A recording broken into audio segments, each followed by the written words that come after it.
أسعد الله أوقاتكم وحفظكم من كل شر، آمين. عام 1917 يعني قبل حوالي 100 سنة ولد في الكويت ولد سماه أبوه فهد، وكان متوقد للعلم والأدب. كان أبوه إمام مسجد وكانت عائلته متدينة، ودرس في المدارس الحكومية ونبغ في الشعر والأدب. كبر الشعر معه، كتب كثير من القصائد، منها قصيدة يعرفها الكثير منكم اللي هي كف الملام وعلليني. كف الملام وعلليني فالشك أودى باليقين، وتناهبت كبدي الشجون فمن مجيري من شجوني، وأمضني الداء العياء فمن مغيثي من معيني. أين التي خلقت لتهواني وباتت تجتويني؟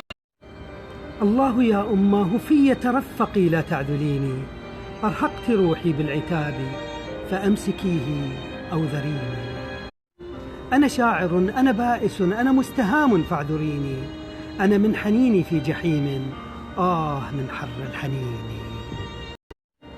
ضاقت بي الدنيا دعيني، أندب الماضي دعيني.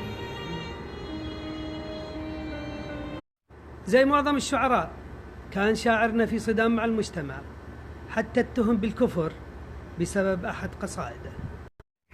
آخر أيامه أصيب بالعمى، وبعدها أصيب بالسلم، وتوفي عام 1951 وعمره 34 سنة. المحزن أن أهله أحرقوا جميع قصائده، ودفن ما صلى عليه صلاة الميت إلا 5 أشخاص فقط. صلى عليه شيخ اسمه عثمان العصفور، و3 من قبيلة المهرة، وشخص غير معروف، ولا واحد من أهله حضر. هذا هو الشاعر الكويتي فهد العسكر، أسأل الله في علاه أن يرحم غربته اللي عاشها في حياته وفي وفاته. طاب يومكم.